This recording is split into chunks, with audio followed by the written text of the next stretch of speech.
NCERT classes के online platform पर आपका स्वागत है, अभिनंदन है। साथियों, इस समय हम लोग इंग्लिश पेडागॉजी की वीडियो आपको प्रोवाइड कर रहे हैं। उसी क्रम में आज का हमारा ये वीडियो है, परीक्षा अंतिम घड़ी है। आप लोग ज़्यादा से ज़्यादा प्रीवियस ईयर क्वेश्चन को हल करिए। आज का जो पहला क्वेश्चन कह रहा है, what do you mean by review? मतलब रिव्यू का तात्पर्य क्या है? अब देखिए यहाँ पर गेस लिखा है। गेस, तो गेस आपका नहीं होगा, इवैल्यूएशन भी नहीं होगा। रिव्यू का तात्पर्य होता है, चूँकि रिव्यू मतलब क्या होता है? रिव्यू मतलब दोबारा और व्यू मतलब देखना। तो जहाँ रिव्यू यहाँ पर आपको केवल पढ़ना ही नहीं होता है, गहराई से जाँच करना होता है। इसलिए C option is the right answer, critical evaluation आपका सही हो जाएगा। ठीक है? यहाँ पर आपको जो एनालिसिस है वो गहराई डीप एनालिसिस की जाती है, इसलिए C option is the right answer. Next question आपका कह रहा है, any of wide variety of exercises activities or devices used in the language classroom for realizing lesson objectives is known as। Option दे रखा है मेथड, टेक्निक, सिलेबस, अप्रोच। यहाँ पर देखिए एक्सरसाइजेस, एक्टिविटीज और डिवाइसेस। जब एक्टिविटीज और डिवाइसेस वर्ड हो तो आपको न ही मेथड लगाना है, डायरेक्ट आपको किस पे लगाना है? टेक्निक पे। बी ऑप्शन आपका सही हो जाएगा। चूँकि जब आप करते हैं क्या, आपका एक्टिविटीज़ हो गया, डिवाइसेज़, हम मेथड का मतलब क्या था? पढ़ाने के तरीके को कहते हैं। टेक्निक जो छोटे-छोटे गतिविधियाँ होती हैं, उसको हम लोग क्या कहते हैं? एक्टिविटीज़, उसको ही टेक्निक कहा जाता है। तो यहाँ पर एक्टिविटीज़ या डिवाइसेज़ के माध्यम से भाषा को पढ़ा रही हैं, तो इसको जो है हम लोग किसमें ले आएँगे? बी ऑप्शन, टेक्निक में। नेक्स्ट क्वेश्चन आपका है, a test which is administered at the end of language course for remedial teaching. मतलब जो रिमेडियल टीचिंग है, रिमेडियल टीचिंग आपको भाषा पाठ्यक्रम के अंत में आयोजित किया जाता है, मतलब लास्ट में। उससे पहले क्या किया जाता है? उससे पहले किया जाता है क्या? Diagnostic test. ए ऑप्शन आपका सही होगा, क्योंकि डायग्नोस्टिक टेस्ट क्या है? इसमें बच्चे की आप समस्या को पकड़ते हैं, मतलब बच्चा कहाँ गलती कर रहा है, उसके बारे में आप लोग जानते हैं। जब बच्चे के समस्या के बारे में जान लिया, तो जो उसका लर्निंग गैप्स है, उसको भरने के लिए हम लोग क्या करते हैं? रिमीडियल टीचिंग करते हैं। इसीलिए कौन-सा? ए ऑप्शन आपका सही हो जाएगा। Next question. नेक्स्ट क्वेश्चन आपका कह रहा है, which one of the following statement is true? कौन सा कथन सत्य के बारे में आपको पहचानना है? यहाँ पे दे रखा है, all formative tasks are mean for assessment. मतलब जो पूरा ऑल फॉर्मेटिव टास्क है, इसका मेन फॉर असेसमेंट। बिल्कुल आपका गलत हो जाएगा। बी ऑप्शन क्या कह रहा है? Assignment need to be given as class work followed by homework every day to provide variety and practice. आप ज़्यादा से ज़्यादा क्या कर रहे हैं?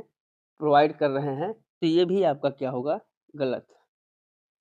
Formative assessment to be effective must be conducted only. अब देखिए यहाँ पे ओनली आ गया, तुरंत इसको कट कर देंगे। डी ऑप्शन क्या करा? Why all formative task are meant for improving teaching learning, some are used for assessment. बिल्कुल, जो आपका फॉर्मेटिव टास्क होता है, उसका मतलब ही क्या होता है? Improving teaching learning. जो टीचिंग और लर्निंग है, इसका इम्प्रूविंग होता है। इसलिए जहाँ पर इम्प्रूविंग टीचिंग लर्निंग आ जाए, वहाँ पर आप तुरंत क्या करेंगे?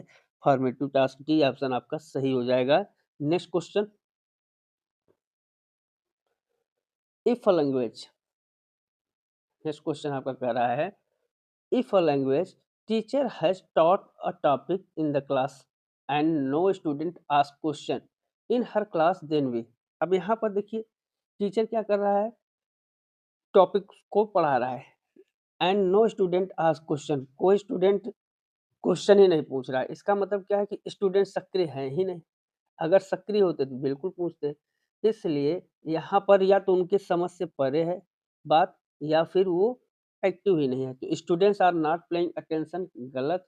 She had been an excellent teacher, ये भी आपका गलत हो जाएगा। What your was taught was beyond the comprehension of the student. बिल्कुल, वो चीज़ जो टीचर के समझ बच्चे के समझ के बियॉन्ड कम्प्रीहेंशन, देखिए पकड़िए, बियॉन्ड कम्प्रीहेंशन लिखा हुआ है, मतलब बच्चे के समझ से परे हुआ है।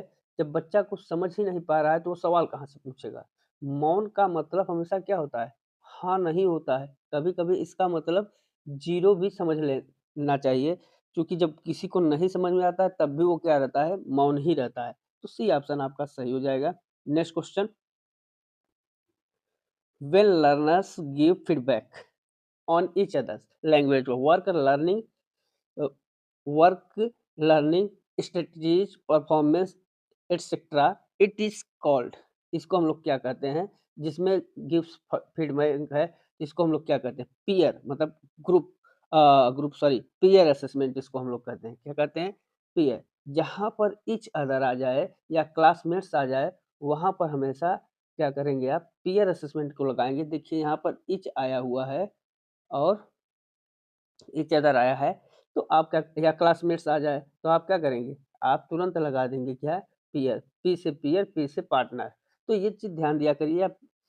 आपको इससे पकड़ में आता है, जो ये वर्ड्स होते हैं ना, ये बताते हैं कौन-सा असेसमेंट हो रहा है। जब आप पार्टनर से या क्लासमेट्स के साथ जो पढ़ाई करते हैं, उसको पीयर असेसमेंट कहा जाता है। नेक्स्ट क्वेश्चन, नेक्स्ट क्वेश्चन आपका कह रहा है, a teacher after completing A teacher, after completing a chapter, asks the students some questions to review their learning and check their understanding. The questions she is asking will be based on. अब यहाँ पर देखिए, chapter के complete करने के बाद teacher question पूछ रहा है और उसका क्या कर रहा है? रिव्यू और चेक देयर अंडरस्टैंडिंग, रिव्यू ले रहा है। अब जो है, और फिर उसके बच्चों की समझ को भी चेक कर रहा है। ये 10 question he asked will be based. अब क्वेश्चन किस पर बेस्ड है, ये आपको बताना है। अब देखिए यहाँ पर लोअर ऑर्डर थिंकिंग स्किल्स, बिल्कुल, क्योंकि देखिए रिव्यू ले रहा है ना, रिकॉल कर रहा है। यहाँ पर रिव्यू, रिव्यू का मतलब क्या होता है? रिकॉल करना। तो ये किसके अंतर्गत आता है? आपका लोअर ऑर्डर थिंकिंग स्किल्स के अंतर्गत आता है। कौन-सा ऑप्शन सही हो जाएगा? ए ऑप्शन आपका बिल्कुल सही हो जाएगा। अगर कहीं पर रिव्यू हो या रिकॉल हो और इससे क्या समझ में आया या परिभाषा बताओ, ऐसी जानकारी है तक सीमित है, तो आप लोअर ऑर्डर थिंकिंग स्किल का ही प्रयोग करेंगे। Next question, while providing feedback to the parents a teacher should not, अब यहाँ दे रखा है option, give qualitative feedback about the child, नहीं, share the incidents recorded in the anecdotes, ये भी आपका नहीं होगा। Compare the child with other children, बिल्कुल सी ऑप्शन आपका सही है। यहाँ पर जो पेरेंट्स की बात कर रहा है, पेरेंट मतलब teacher should not feedback to the parent, यहाँ पर है teacher providing feedback to the parents, a teacher should not. तो यहाँ पर जो फीडबैक टू पेरेंट की बात है, क्या होगा? इसका मतलब ही होता है नेगेटिव अप्रोच। क्या होता है? नेगेटिव अप्रोच, अर्थात जहाँ पर नेगेटिव अप्रोच होगा, वहाँ पर कंपेयर ज़रूर होगा। इसलिए आपका क्या हो जाएगा? सी ऑप्शन सही हो जाएगा।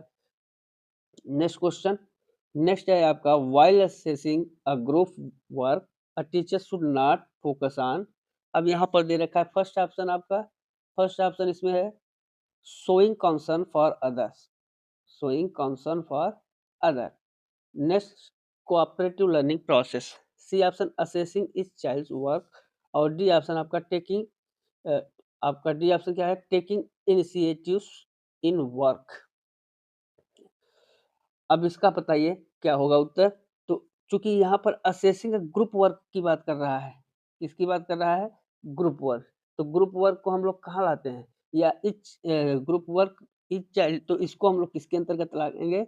असेसिंग ईच चाइल्ड वर्क, बिल्कुल आपका सी ऑप्शन। चूँकि ग्रुप में जितने सदस्य जुड़े हैं सब के सब एक्टिव रहेंगे, तो कौन-सा हो जाएगा आपका? सी ऑप्शन सही हो जाएगा। ठीक? नेक्स्ट क्वेश्चन आपका, नेक्स्ट है आपका क्वेश्चन, कह रहा है, a diagnostic test in English will help the language teacher to identify. अभी हम लोगों ने डायग्नोस्टिक टेस्ट के बारे में समझा। डायग्नोस्टिक टेस्ट क्या करता है? Intelligent learners in her class, गलत। Slow learners in her class, ये भी आपका क्या हो जाएगा? गलत। Learning difficulties the learner face in English.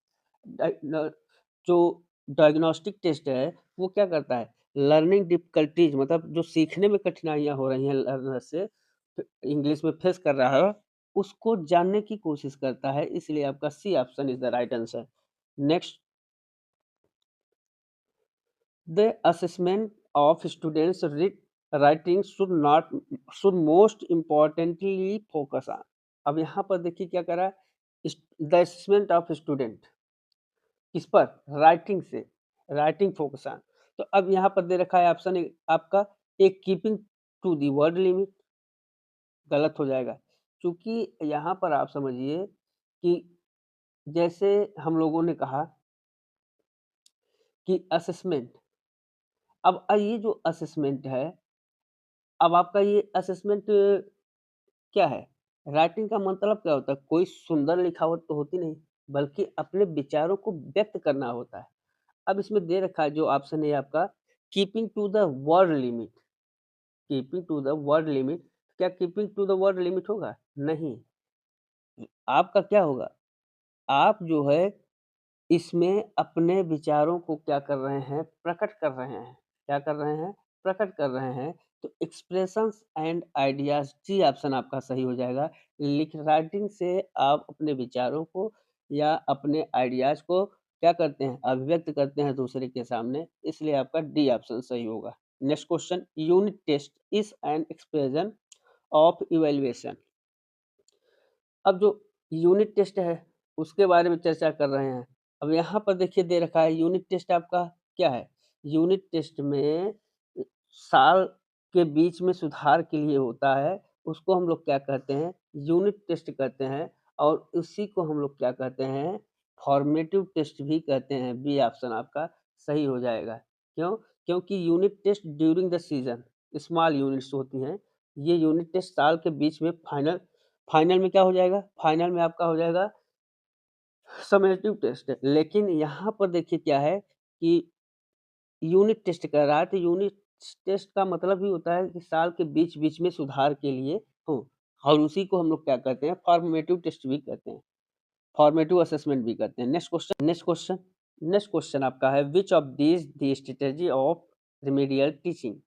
यहाँ पर देखिए एक्शन रिसर्च, बिल्कुल एक्शन रिसर्च हो सकता है, प्रोग्राम टेस्ट भी हो सकता है, बोथ ए एंड बी, बिल्कुल सी ऑप्शन आपका सही हो जाएगा।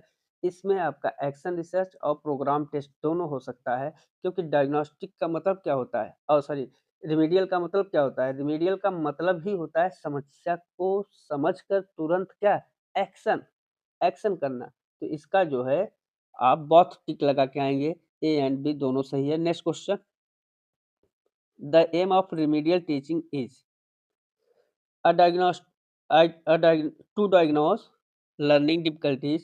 उसके बाद बी ऑप्शन है आपका, to eliminate ineffective habits. C option आपका, सी ऑप्शन क्या कह रहा है? सी ऑप्शन कह रहा है रिटीच इनएक्ट्रेटली लर्नर स्किल्स। और डी ऑप्शन बी एंड सी दोनों। अब देखिए क्या है, बी एंड सी दोनों। जो रिमेडियल टीचिंग होती है, रिमेडियल टीचिंग क्या है? इसमें हम लोग क्या करते हैं, जो एलिमिनेट है हैबिट्स को, उसको बच्चे की गलत आदतें, एलिमिनेट हैबिट्स का मतलब क्या होता है? जो गलत आदतें हैं उसको दूर करते हैं। बिल्कुल आपका ये सही है। और उसके बाद teach in correctly learn skill, और उसके बाद सी ऑप्शन भी सही है, तो डी ऑप्शन आपका सही हो जाएगा। बी एंड सी दोनों सही हैं। नेक्स्ट क्वेश्चन, आपका कह रहा है complete the following by selecting correct alternative feedback is an independent activity part. B option कह रहा है part of the teaching process. C option आपका कह रहा है the end of teaching process, और डी ऑप्शन कह रहा है द यूजलेस एक्टिविटी। अब यहाँ पर देखिए, पकड़िए बात को, यहाँ पर द टीचिंग प्रोसेस, यहाँ पर complete the following selecting correct alternative. अब यहाँ पर आप देखिए, करेक्ट अल्टरनेटिव, करेक्ट अल्टरनेटिव आ गया है, तो ये किसके अंतर्गत आता है? टीचिंग प्रोसेस के अंतर, यानी इंटीग्रल जो पार्ट होता है उसको ही हम लोग क्या कहते हैं? आपका टीचिंग प्रोसेस। तो कौन सा उत्तर सही हो जाएगा? Part of the teaching process, B option आपका सही हो जाएगा। तो मित्रों, ये 15 क्वेश्चन जो पेडागॉजी के परीक्षा के अंतिम समय में तैयारी पर जोर देकर आप लोग करिए। अच्छे से मन लगाकर पेपर दिए। किसी भी प्रकार से अपने ऊपर दबाव को, प्रेशर को महसूस ना करें। परीक्षा में जब आप बैठेंगे तो आपका बहुत ही अच्छा जो है, आपको ये लगेगा कि हमने सारे क्वेश्चन्स पढ़े हैं। यही होता है हम लोग जो आपका प्रैक्टिस करा रहे हैं इसके माध्यम से, जब आप पढ़ के जाएँगे तो आपको लगेगा हम लोग सारा क्वेश्चन पढ़े। जो क्वेश्चन आपको नहीं आएगा वो भी आप कर ले जाएँगे। तो किसी भी प्रकार का कोई भी ऊपरी प्रेशर बिना लिए हुए अच्छे से परीक्षा दें। आप लोग अपने मुकाम पर सफल हों। इन्हीं शुभकामनाओं के साथ 7 तारीख का जिन भाई-बहनों का 7 तारीख का एग्ज़ाम है और जिन भाई-बहनों का 8 तारीख का एग्ज़ाम है, बेस्ट ऑफ लक सबके लिए। सब अच्छे नंबर से पास हों, यही गॉड से प्रे है। साथियों, आज बस इतना ही, मिलते हैं अगले वीडियो में। तब तक के लिए नमस्कार। जय हिंद, जय भारत, वंदे मातरम।